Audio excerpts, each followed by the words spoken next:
Es imposible ser paraguayo sin una definición de propósito. ¿Cuál es nuestro designio colectivo? Es imposible ser paraguayo y no hacerse la pregunta ¿cómo no hemos desaparecido en la guerra contra la Triple Alianza?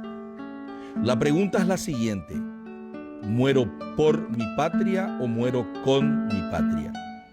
La reconquista del Chaco ha sido un pacto político-social, militar, económico y financiero de todos los paraguayos. Hemos combatido a dictadores.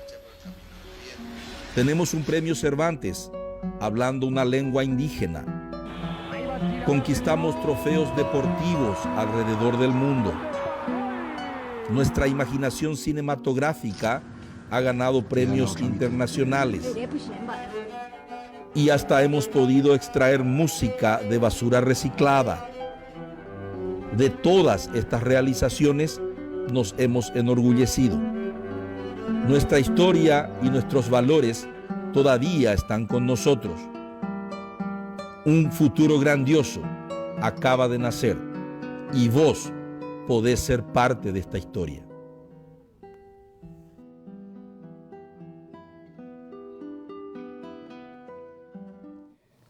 Muy buenas noches, muchas gracias por estar con nosotros en una edición más de este programa que hemos dado en llamar Es imposible ser paraguayo y no tener una visión retrospectiva de lo que fue el año 2019, como empezamos en el programa anterior con Víctor Raúl Benítez.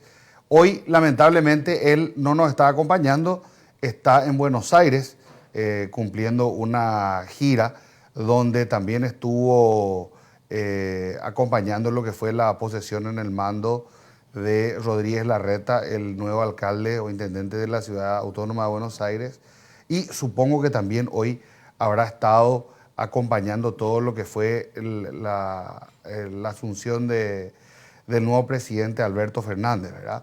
En reemplazo de Mauricio Macri. Pero de todo eso y de mucho más vamos a estar hablando en contados minutos, ¿verdad?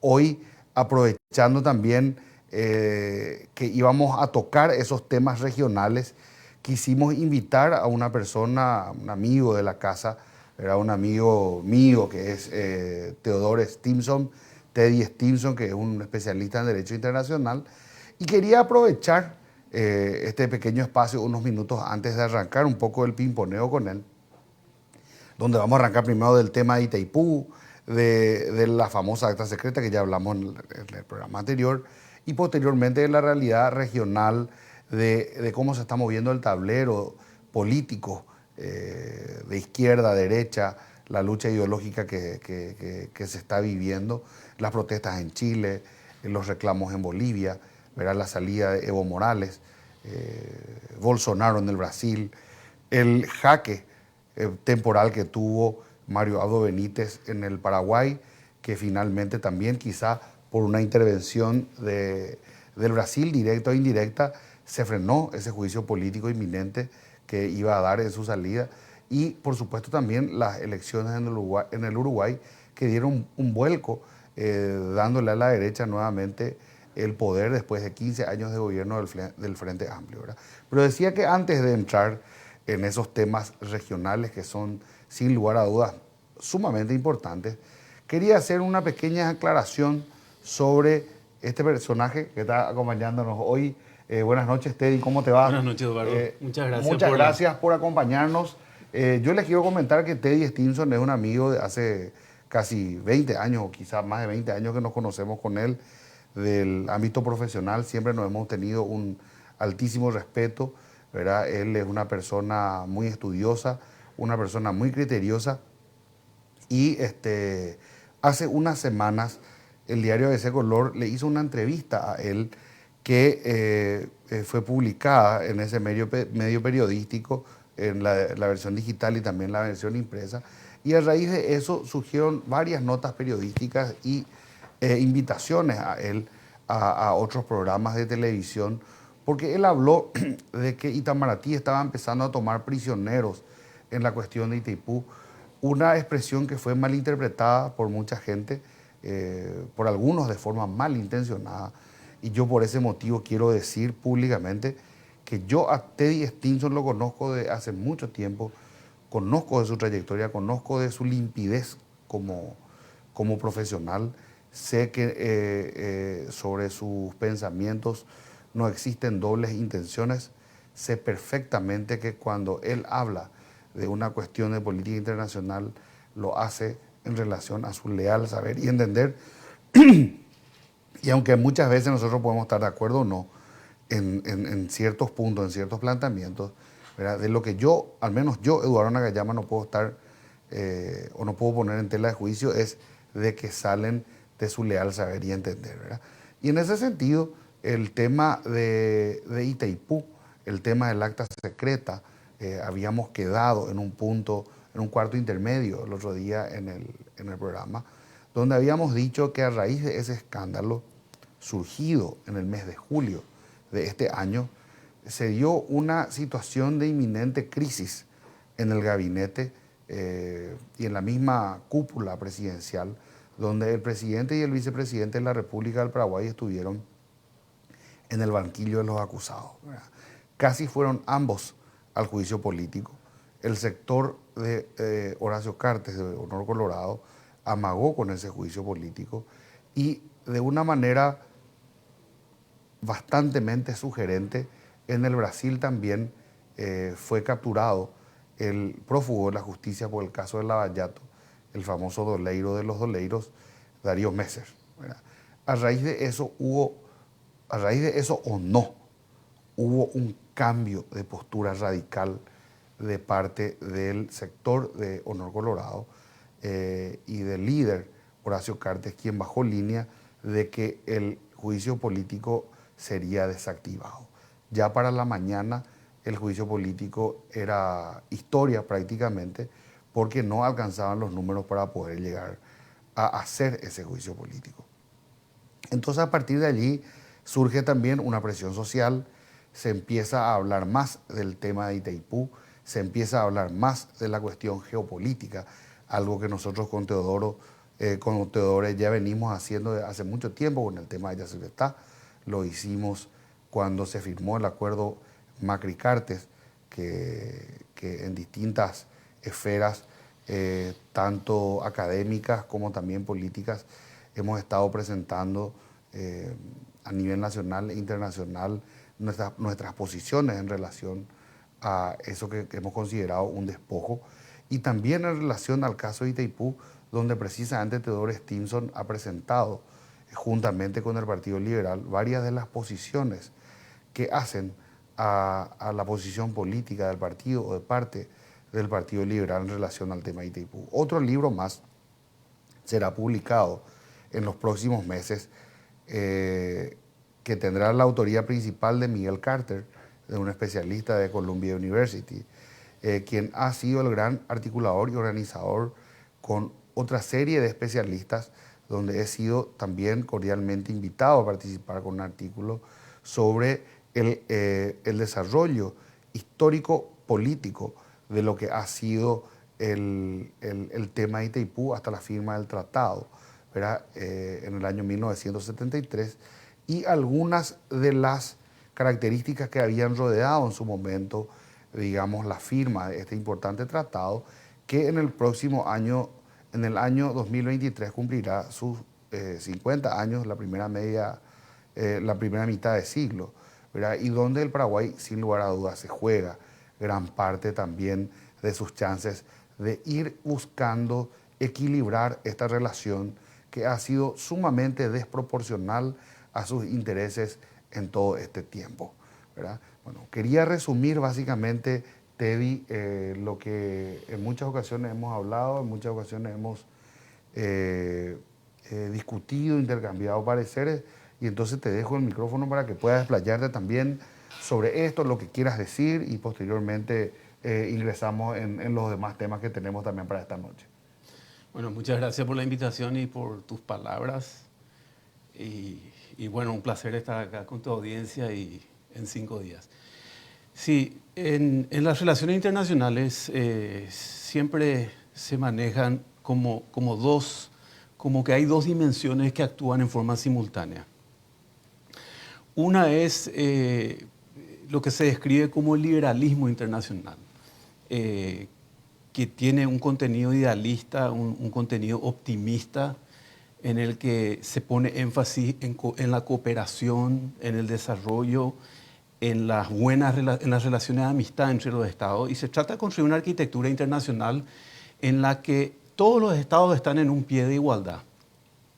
Y de hecho ya de la Paz de Westfalia de 1648 viene el principio de la igualdad soberana de los estados, independientemente a las diferencias estructurales que puedan haber en términos de tamaño de territorio. Pero al mismo tiempo de ese orden liberal, de ese orden optimista, idealista, hay un realismo en donde los grandes estados hacen pesar su hegemonía y donde hay, podemos decir, como decíamos antes del programa, una cierta amoralidad de repente, y en donde se utilizan todos los recursos, se utilizan todos los resortes que pueden haber. Y más todavía, en la medida que una potencia subregional como Brasil pueda sentir de que el Paraguay quiera usar esa arquitectura que se construyó a partir de la Segunda Guerra Mundial, de esa arquitectura internacional, de la Convención de Viena, los tratados, de la Corte Internacional de la Haya, ellos van a tener que buscar otras formas de presionarle al Paraguay. Y eso pasa por presionar a diferentes políticos, presionar la economía, presionar diferentes acuerdos bilaterales que pueden haber. Así que en ese sentido no se puede descartar ninguna estrategia de Brasil. Y cuando se trata del Partido Colorado, como había señalado en esa entrevista, le viene muy bien a Brasil controlar a ambas facciones, ¿verdad? Por un lado, lo de Mario Abdo, que si bien es cierto, como dijiste, el juicio político que fue historia ya en cuestión de horas, ese 31, el 1 de agosto amanecimos, ya era historia, pero quedó como latente porque incluso siguió una comisión bicameral de investigación, ahora hay otra comisión que sigue investigando, no sabemos qué ramificaciones tiene, hasta dónde llega eso. O sea que es un juicio político que queda un poco latente, de repente no sabemos qué puede suceder en los siguientes meses. Pero lo más probable es que no suceda nada, pero igual está el respaldo que pueda querer una facción del Partido Colorado.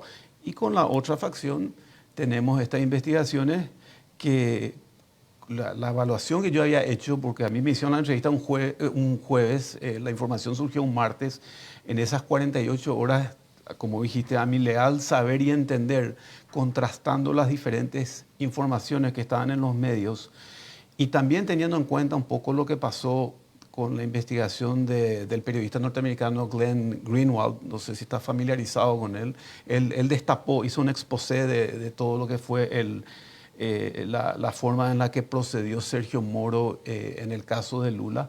Bueno, viendo que para mí lo que era un caso muy débil y la forma muy apresurada de actuar con respecto a un ex jefe de Estado, yo me permití en este contexto geopolítico especial que nos toca ser un poco escéptico en cuanto a sus intenciones y dar una teoría alternativa para alertar por lo menos de que lo que estábamos viendo podría ser bien la punta del iceberg y no todo el iceberg. Ahí te quería justamente aclarar, porque lo primero que salieron a la luz fueron acusaciones contra Teddy de cartista, ¿verdad? Como él dio su parecer diciendo de que el Brasil podía estar articulando de alguna manera una maniobra tendiente a debilitar la posición paraguaya, debilitándolo a Horacio Cartes, que es el otro sector fuerte del Partido Colorado, como él bien dijo, ¿verdad? Muchos sectores, tanto dentro del Partido Liberal como fuera del partido, lo acusaron a él de cartista, ¿verdad? Y yo quiero recordarle a la gente, mucha gente no lo conoce quizá, Teddy, pero cuando se realizó la protesta contra la enmienda, él fue el primero que salió malherido de la plaza frente al Congreso, ¿verdad? Hasta en los registros fotográficos falta que uno googlee, va a encontrarlo a él en una patrullera siendo evacuado de la zona y seguramente llevado a emergencias médicas, ¿verdad? Entonces, nadie puede dudar de su posición política, ¿verdad? Y que nosotros digo los analistas, o los que nos creemos analistas, o los los que osamos hacer análisis político, geopolítico, lo que fuese, de repente podemos tirar alguna teoría. De ninguna manera eso nos puede convertir, nos debería de convertir en pro, anti, ni mucho menos. Lo que menos deberíamos de hacer es encasillarnos en ese tipo de situaciones, porque cuando se trata de negociaciones bilaterales, multilaterales, o en este caso con el Brasil, que como bien dijo Teddy, es la mayor potencia subregional y existe una desproporción y un desequilibrio astronómico, ¿verdad? Gravitacional entre el peso de uno y de otro. Entonces, lógicamente, no podemos descartar nada, Teddy. Claro. ¿Verdad? Es básicamente eso lo que, claro, lo que se quiso dar a entender, claro, ¿verdad? En el sentido de que hay que pensar de que todo es posible con tal de conseguir los objetivos que cada uno tiene. Así mismo, la entrevista se basó y giró en torno a la inacción de Paraguay, que entre paréntesis hasta ahora continúa igual. Continuamos igual. Después de una semana, 2 semanas, continúa la misma acción, y la misma inacción, el mismo secretismo. Porque la estrategia que anunció ya hace meses, antes de que se conociera el acta bilateral, el ministro de Hacienda fue la de una estrategia secreta que nadie puede, que por estrategia no se podía dar a conocer esa estrategia, y sigue el mismo discurso. Ahora escuché en estos días que salió el jefe de gabinete a decir de que se iba a dar a conocer finalmente la estrategia, pero seguimos sin saber qué es lo que va a plantear Paraguay. Entonces, esa fue la pregunta. ¿A qué se debía la inacción? ¿Por qué estaban tan paralizadas? ¿Por qué no había información del gobierno? ¿Por qué no hay propuestas del Partido Colorado, por ejemplo? Pues nosotros habíamos terminado hace un mes antes eso con el Partido Liberal, con la mesa energética, entre un grupo de trabajo multidisciplinario, habíamos terminado una propuesta que se dio a conocer al público y que tampoco tiene no generó ningún tipo de acción de parte del gobierno. O sea, seguimos en una parálisis y en total oscuridad en cuanto a qué es lo que se va a hacer en Itaipú. Y definitivamente lo que hizo el gobierno fue más que nada cambiar algunos fusibles. Le cambió al canciller, le cambió al embajador paraguayo en el Brasil, le cambió a el presidente de la ANDE, le cambió al director de Itaipú. Chao. ¿Verdad? Y lo que hizo fue nombrar nuevos directores. Dicho sea de paso, me parece que fueron buenos nombramientos, pero más de allí no pasó, ¿verdad? De hecho, los nuevos directores o consejeros de Itaipú, mejor dicho, no pueden hacer mucho per se, ¿verdad? Porque ellos dentro de todo están como consejeros dentro de una binacional. Claro. No es su función, ¿verdad? Aquí lo que se debería de haber hecho es conformar una mesa negociadora donde se nombró a algunos notables y entre ellos figuró el nombre de Hugo Estigarribia, quien también ya anunció su salida hace un tiempo de esa mesa, creo que por falta de seriedad o una cosa esa que denunció, ¿verdad? Pero varias personas han también manifestado que no acudirían a ese llamado justamente por esta falta de seriedad, ¿verdad? Porque es más o menos, démosle al público lo que quiere escuchar, ¿verdad? O saber, diciendo que el gobierno se está moviendo, está haciendo esto, pero en realidad no ha hecho absolutamente nada, ¿verdad? No ha dado ningún paso. El caso de Jeffrey Sachs, que había iniciado su estrategia, supuestamente no volvió, no supimos más nada de él. El movimiento fue más bien por fuera, ¿verdad? No se ha convocado a los demás partidos. O sea, ese secretismo, ese hermetismo que se da, ¿verdad? Es sumamente peligroso. Porque yo creo que si yo fuese el presidente de la República, si yo fuese también el presidente del Partido Colorado, ¿verdad? Pedro Aliana, ¿verdad? Yo solicitaría una apertura, porque estamos hablando de una causa nacional. Claro. No estamos hablando de una causa partidaria, estamos hablando del futuro del Paraguay en los próximos 50 años.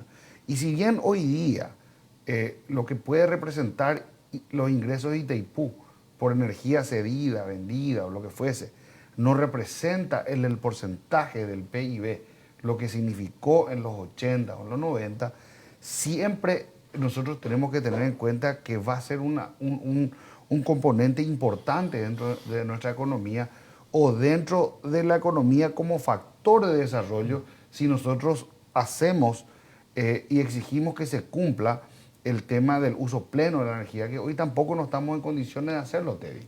No estamos en condiciones. Vos tocaste el tema Jeffrey Sachs, que él vino 1 o 2 semanas después de la asunción de mando de Mario Abdo y habló en el Banco Central. Él dijo, yo no vengo a hablar de Itaipú, vengo a hablar de una economía verde o algo así. Y nunca se confirmó una asesoría realmente con él, sino quedó una cuestión ad honorem, que para mí no es apropiado para la envergadura que tiene para la trascendencia que tiene esta revisión del tratado. Para mí es una mala señal.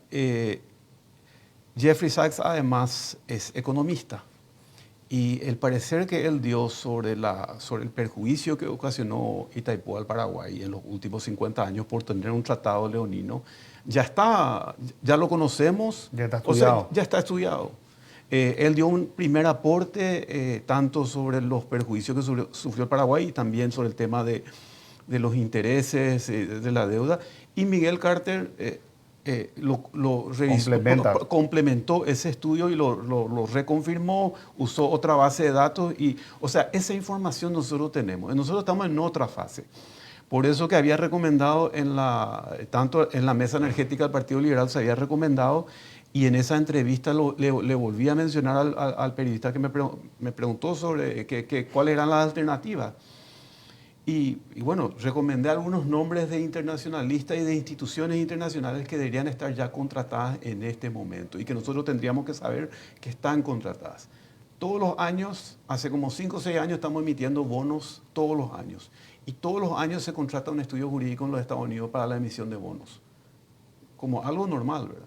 Y sin embargo, para la revisión de un tratado que es una vez cada 50 años, todavía no tenemos contratado un instituto de derecho internacional o algún especialista de derecho internacional, lo cual no significa que nosotros vamos a irnos a presentar una demanda al Brasil, a la Corte Internacional de La Haya, pero tenemos que saber tenemos que tener ya una estrategia. Una hoja de ruta. Una hoja de ruta. Tenemos que saber cuáles son las probabilidades de éxito, cómo vamos a lidiar con las cuestiones preliminares de acceder a la jurisdicción de La Haya, porque el Brasil se adhirió a la Convención de Viena sobre los tratados en el marco del Mercosur, también está el Pacto de Bogotá. O sea, hay cuestiones que hay que ir ya estudiando con especialistas y tener ya una estrategia en la alternativa de que la revisión se prolongue o no haya un acercamiento de las partes. Como decía, hay una diferencia gravitacional muy importante entre el Paraguay y el Brasil, una diferencia estructural muy grande, pero el Paraguay le ofrece básicamente con Itaipú o hace un aporte muy importante a la matriz energética de Brasil en términos de independencia y seguridad energética.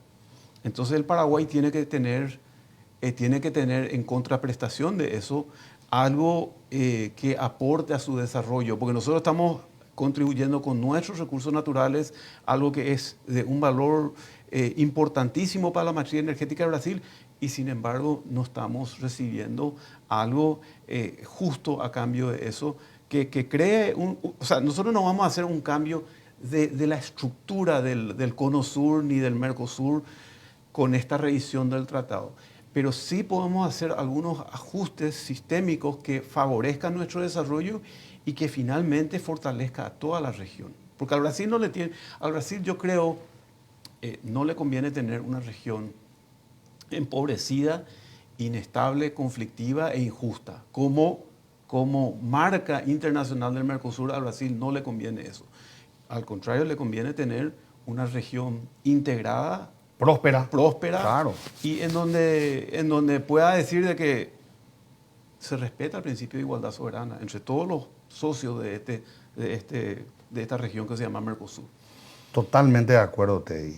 Realmente es preocupante el hecho de que el gobierno no haya puesto un mayor interés en este tema, ¿verdad? A mí al menos me consta, sé que el actual canciller es una persona de carrera, sé que estuvo o está hace mucho tiempo en la Cancillería Nacional y realmente tengo muchas esperanzas en su labor, ¿verdad? Ahora, si de alguna manera puede llegarle nuestro mensaje, ojalá que ahonde la cuestión y si bien puede o no tener la respuesta esperada por parte del presidente de la República, creo que es importante para él dejar constancia de que es sumamente importante para el Paraguay y que estamos jugando un partido o una pretemporada demasiado importante como para poder relajarnos de esta manera. Bueno, cerrando el tema de Itaipú de alguna manera, que fue, digamos, el colofón del programa anterior y que hoy lo retomamos porque tenemos a un invitado especial de lujo para poder hablar del tema. Vamos un poco con algo que está concatenado porque no está totalmente, digamos, desligado de la realidad nacional, que es la realidad regional. Y podemos hacer, si bien podríamos hacer el ABC, Argentina, Brasil y Chile, el mismo nombre del pacto ABC de 1915 que firmaron ellos, ¿verdad? Yo creo que podemos empezar con el Brasil, ¿verdad? Porque estamos hablando de Itaipú, entonces podemos saltar directamente cruzando el puente de la amistad y yendo al mayor vecino que tenemos para hablar un poco de Bolsonaro. ¿Qué te parece o qué te está pareciendo este primer año de Jair Bolsonaro que inició su gestión el 1 de enero de este año, Teddy? ¿Qué crees que cumplió de lo que dijo en todo su discurso? ¿Qué crees que defraudó? ¿Cómo crees que se va a llevar la relación con la Argentina? Comentame un poco tu opinión sobre Jair Bolsonaro y su gobierno este primer año. A mí me parece muy interesante que él proponga una agenda de privatizaciones. Me parece que Brasil tiene esa reputación de ser un país muy burocrático, que tiene un costo muy alto. Yo sé que a partir de los años 90 la palabra privatización pasó a ser como una grosería en la retórica política y económica, pero me parece, no sé, una propuesta muy interesante que él esté tratando de llevar adelante algunas reformas más liberales para abrir la economía brasileña, y para nosotros podría ser interesante eso.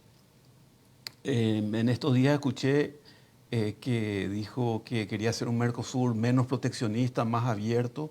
Eso me parece, como liberal, me parece que puede ser muy positivo, y espero que eso también llegue a la parte justamente que nos interesa a nosotros, que es la parte energética. O sea, que nuestros derechos soberanos puedan acceder a un mercado integrado y abierto en Mercosur y no solamente ser cedido en forma coercitiva a través de una compensación que termina siendo injusta, ¿verdad? En el plano económico, bueno, está llevando adelante estas reformas. No sé si está avanzando demasiado, me da la impresión que está un poco empantanado con eso, pero eso me parece interesante. Ese es el aspecto que yo veo positivo. Ahora, los aspectos negativos son siempre las tendencias autoritarias, ¿verdad? Por ejemplo, decir de que lo que se hizo en Itaipú con Alfredo Stroessner, prácticamente lo presenta Alfredo Stroessner como un héroe nacional, que me da, para mí, es un mensaje diciendo, bueno, lo que se hizo en el 73 se queda así, está perfecto y en esta revisión no toquemos nada. Y bueno, haciendo cañonazo en el cumpleaños o sea, ese tipo de gestos autoritarios me parece que son los aspectos negativos de Bolsonaro. Pero no, está como contenido, está como, no veo o sea, más allá de la retórica, en algunos incidentes tal vez judiciales, qué sé yo, de repente hay un poco de temor en cuanto a cómo se está instrumentalizando la justicia, pero no veo que está por el momento contenido. Esa es la evaluación que puedo hacer Bueno, y es de derecha, obviamente que es un cambio después de... El PT estuvo casi 15 sí, o más de 15 sí. años, ¿verdad? Bueno, y hay una nueva... es más o menos lo que yo veo desde Paraguay. Bueno, vamos a tomar, cruzamos nosotros el puente de la Amistad, ¿verdad? Sí. Nos fuimos por la BR-277 hasta Curitiba. En Curitiba tomamos la BR-101, que baja Paraná, Santa Catarina, Río Grande do Sul, y entramos vía Chuy al Uruguay. Nos vamos por el norte, pasamos las Cuchillas y llegamos hasta Montevideo. La calle Pou, presidente del Uruguay. ¿Qué nos comentás de la calle Pou? La calle Po. De la calle Pou y la vuelta de la derecha en el Uruguay. Bueno, y está cambiando. Evidentemente que hay me parece muy positivo de que haya alternancia. Hay mucha gente que está un poco... O sea, estamos muy polarizados. Bolivia nos polariza, Chile nos polariza, Uruguay nos polariza, Argentina nos polariza. O sea, hay un ambiente de polarización, pero me parece que es parte del éxito de la democracia que se den esas alternancias. Y si bien generan algunas crisis, y si bien genera este ambiente en donde se polariza la opinión pública, me parece que eso es parte del éxito de la democracia y que se tiene que ver como una fortaleza y no como algo negativo.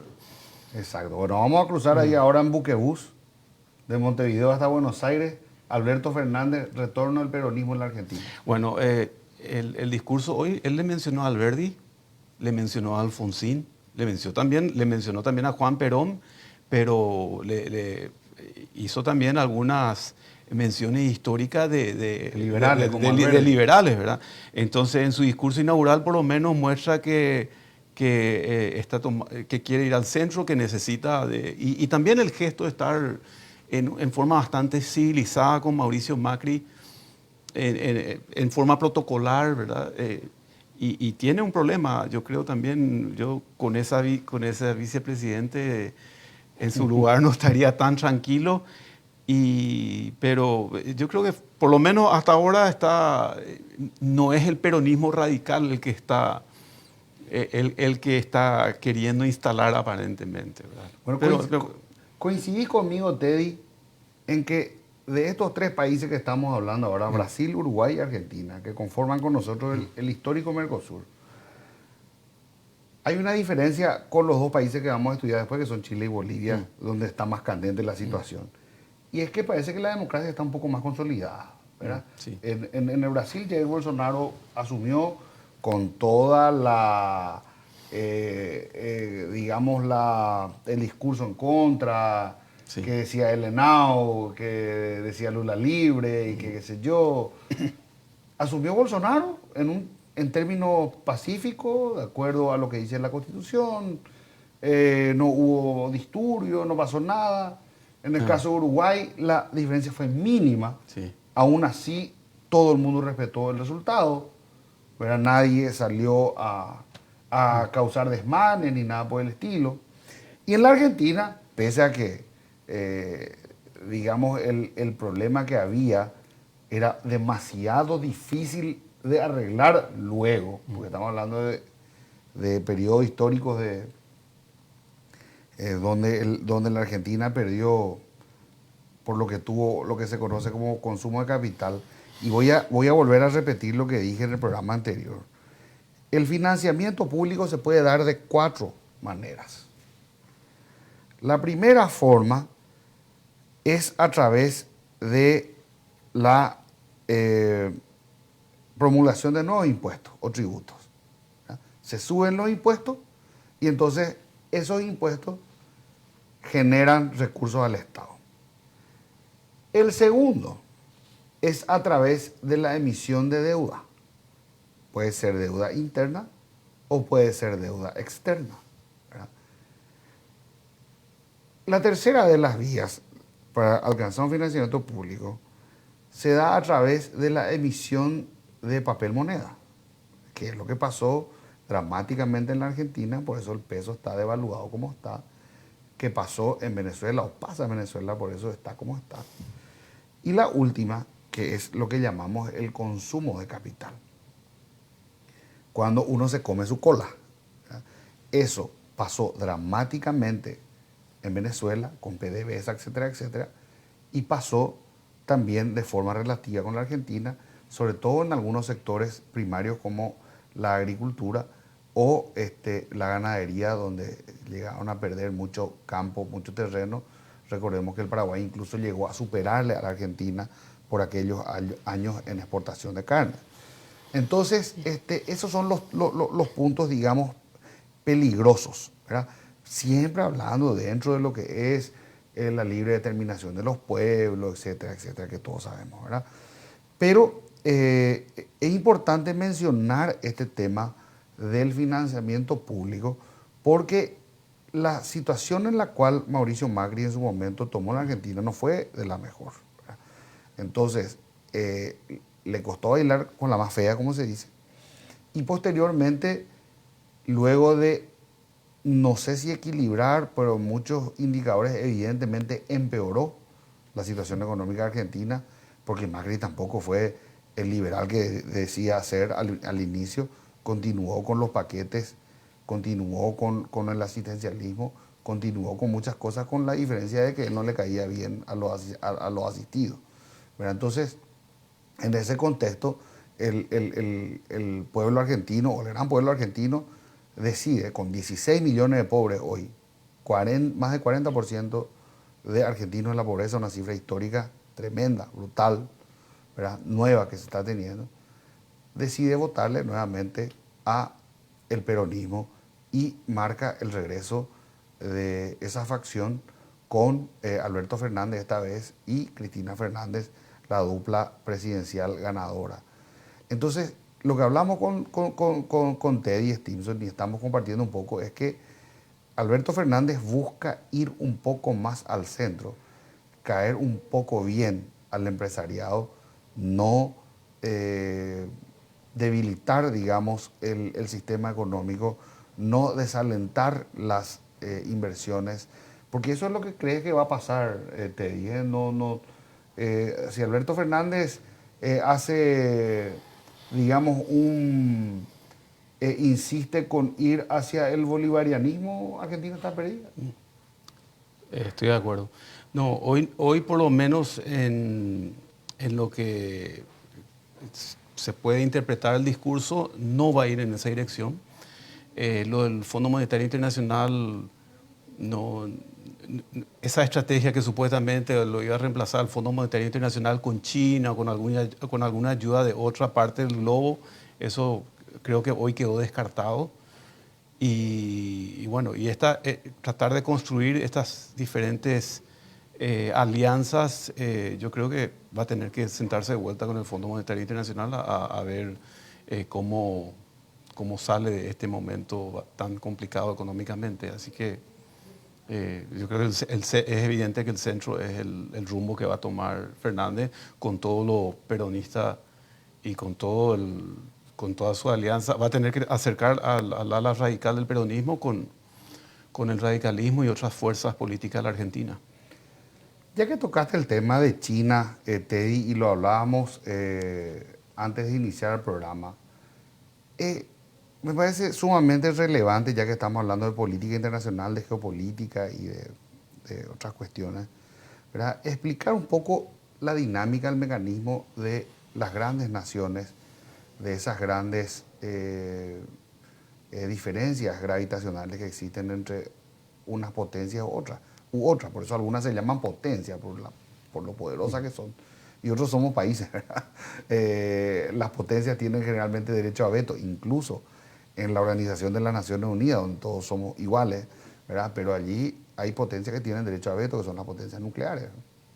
Entonces, en ese sentido, desde la época de los imperios que se inician, ¿verdad? Y que cobran su auge a fines del siglo XIX y aparentemente terminan en la Primera Guerra Mundial con la extinción del Imperio Austrohúngaro, del Imperio Prusiano, del Imperio Británico, con todas sus colonias, etcétera, etcétera. En realidad eso lo que sufre es una transformación, ¿verdad? Durante la Primera Guerra Mundial, cuando se da la Revolución Rusa, ¿verdad? Y los bolcheviques asumen el poder, tomando los prisioneros a toda la familia imperial zarista de Rusia, finalmente, que son asesinados en su totalidad. Se inicia un proceso de transformación en Rusia, pero la Rusia leninista primero, pero sobre todo la stalinista después, no deja de ser imperialista. O sea, tiene una gravitación absoluta sobre los países satélites, ¿verdad? Que de alguna manera forman o conforman el cinturón soviético, ¿verdad? Desde Estonia, Letonia, Lituania, hasta China y Corea del Norte, ¿verdad?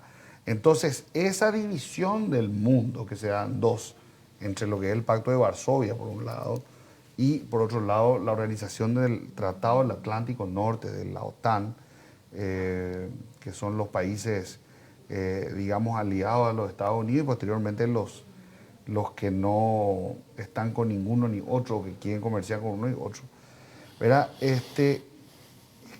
Genera una polarización en el mundo, ¿verdad? Entre Moscú y Washington durante mucho tiempo, en el periodo de la Guerra Fría, que mucha gente pensó que terminó con la caída del muro de Berlín en el año 1989. ¿Verdad?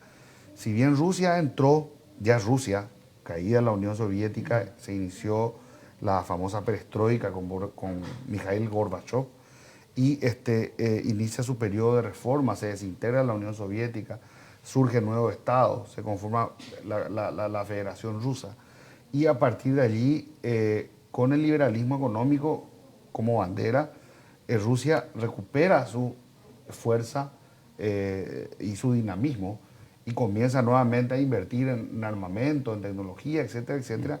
Y a la par, o casi a la par, China había hecho lo mismo, ¿verdad? Y se convierte en esta megapotencia mundial que sabemos que China mantiene, digamos, su discurso comunista desde el punto de vista político o de sistema político, pero sin embargo, desde el punto de vista económico, es la mayor potencia que tiene como principio rector económico la economía de libre mercado, ¿verdad? Entonces, cuando a veces algunos sectores hablan del imperialismo yanqui, ¿verdad?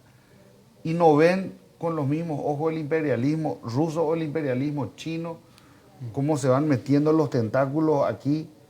¿Qué opinión te merece eso, Teddy? Bueno, hablando con rigor, yo creo que hablar de imperialismo no es el concepto realmente que se pueda aplicar a lo que es la hegemonía. Yo le describiría más a Estados Unidos como una potencia hegemónica más que imperial.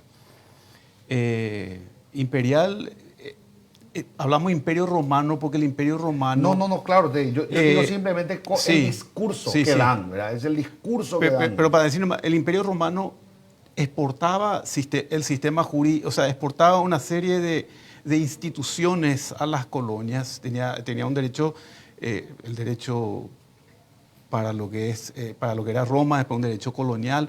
El imperio español tenía un proceso de evangelización, tenía un proceso también de jurídico.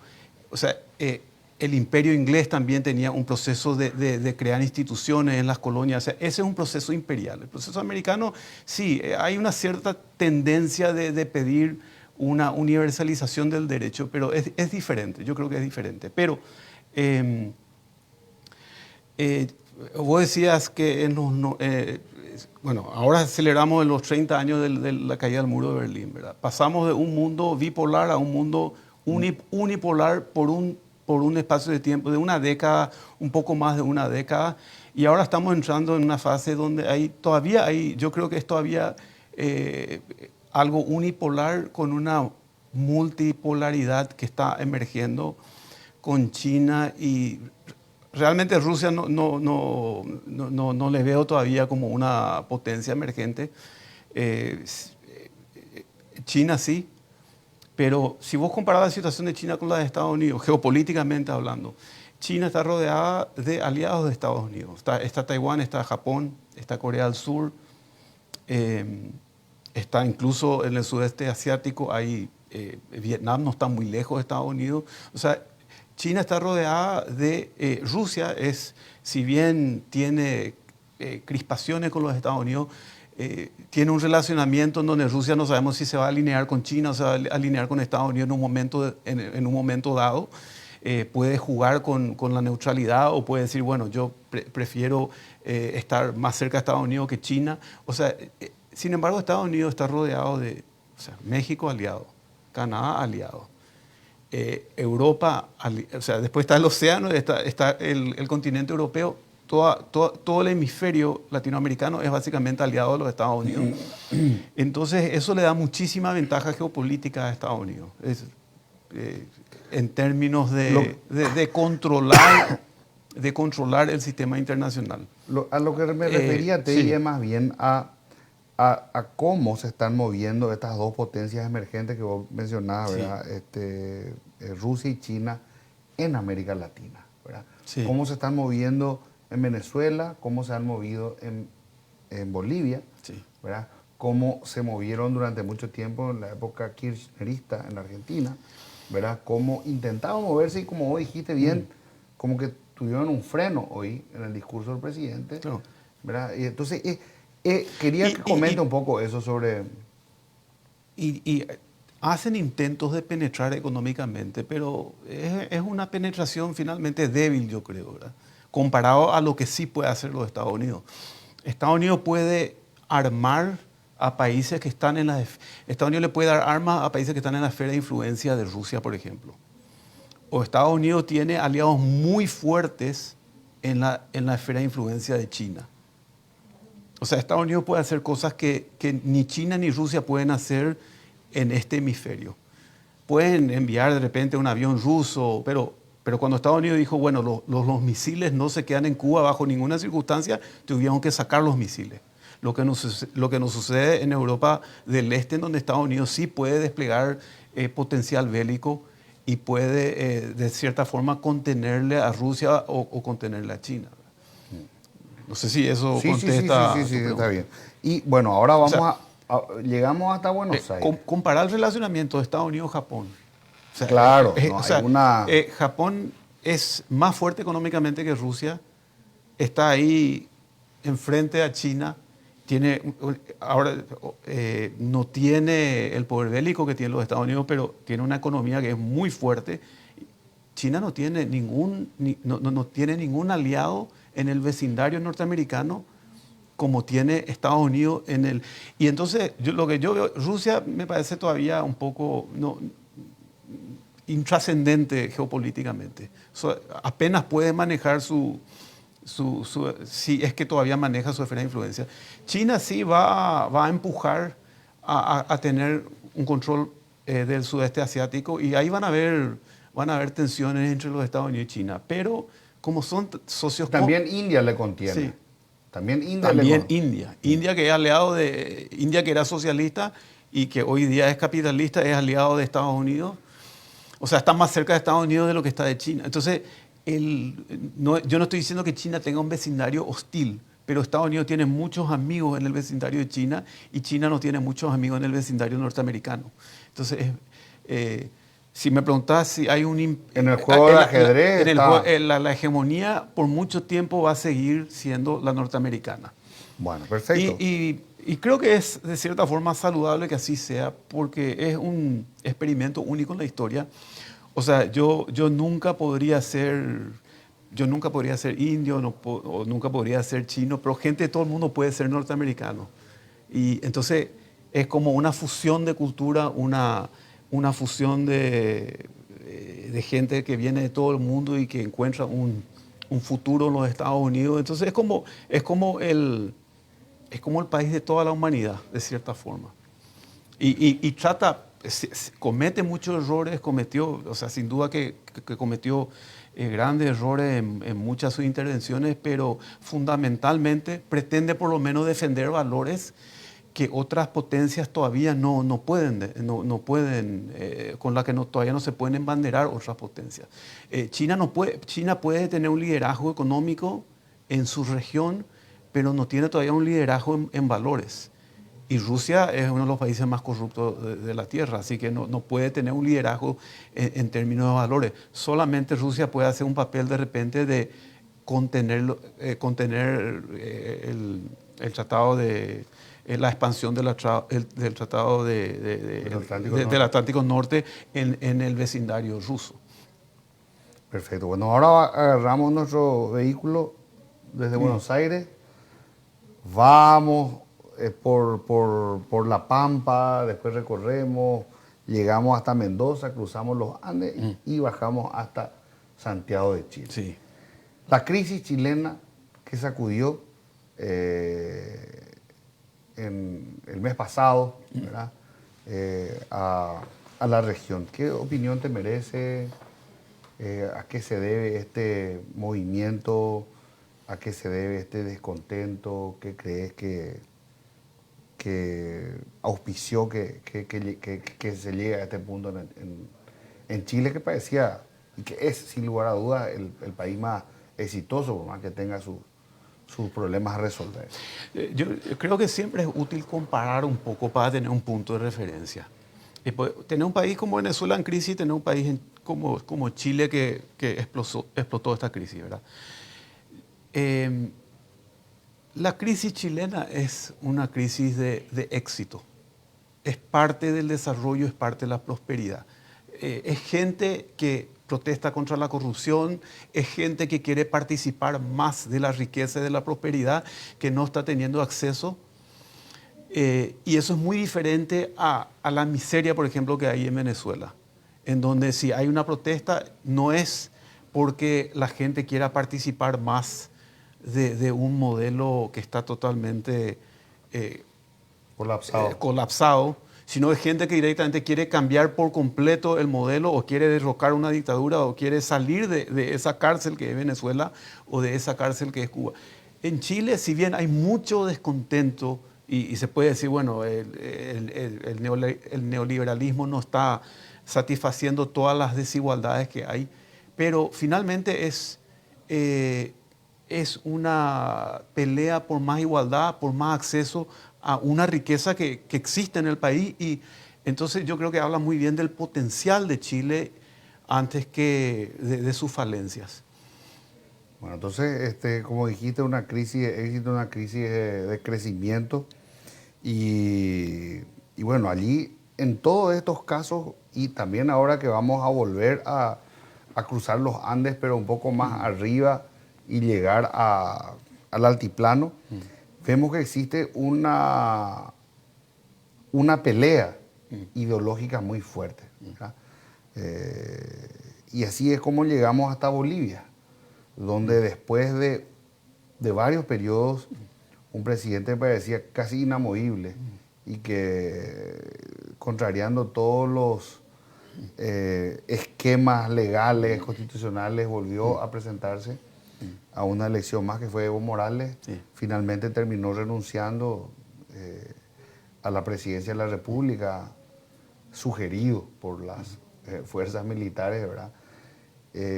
Hay un peligro de regresión al militarismo. En realidad lo que hubo fue una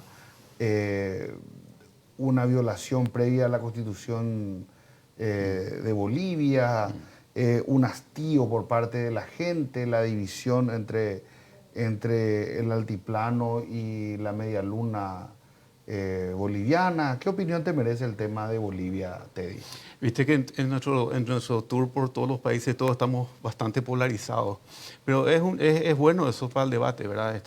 Yo creo que es más una señal de fortaleza que otra cosa. Siempre es desafortunada la intervención de los militares en política. Es una situación a la que se tiene que evitar a toda costa, ¿verdad? Pero también es cierto que el caudillismo, el bonapartismo latinoamericano es un problema histórico que no es de ahora, es de siempre, ¿verdad? Todos los caudillos que tuvieron algún éxito no se quieren más ir. Y eso es un mal que que finalmente termina perjudicando, ¿verdad? El único líder, el único caudillo, el Mesías, el que va a solucionar todo. Y bueno, yo creo que lo de Evo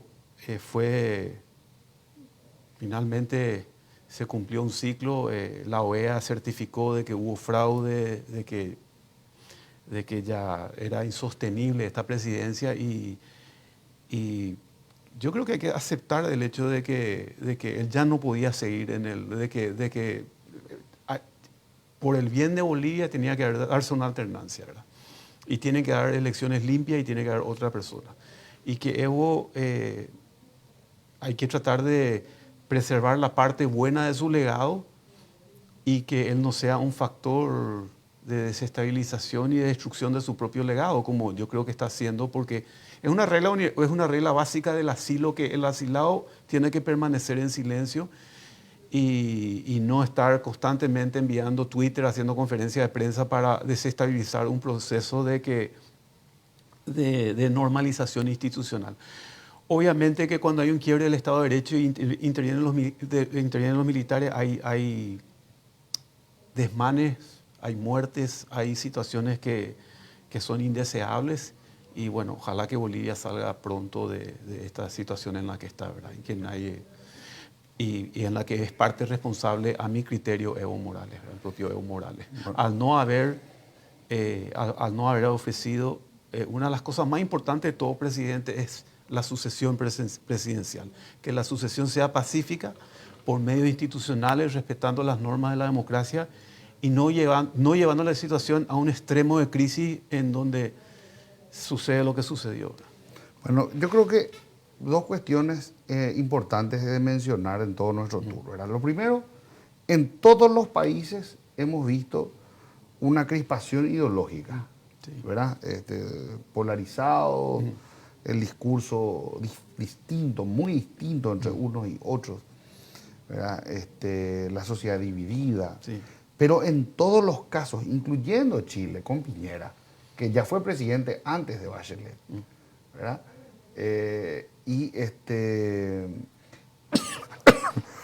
Y donde se ha visto quizá con más notoriedad esta alternancia, ¿verdad? Desde la caída de Pinochet hasta ahora, ¿verdad? Desde la entrega de Pinochet, el poder, mejor dicho, hasta ahora, es que hemos tenido, digamos, procesos relativamente pacíficos, ¿verdad? ¿Coincidencia o no? Que Bolivia, que es el menos desarrollado de todos los que mencionamos antes, Brasil, Uruguay, Argentina y Chile, es donde más fuertemente se quiso instalar el bolivarianismo en la región. Sí. ¿Verdad? ¿Podemos creer que esto que ocurrió fue definitivamente el descabezamiento de ese proceso, con lo que mencionaste hace rato, de la cautela que ha tenido Alberto Fernández, que es el único, digamos, de izquierda que quedó en el vecindario, ¿verdad? ¿O crees que puede haber alguna otra novedad en relación a esa puja que hemos visto como denominador común en la región?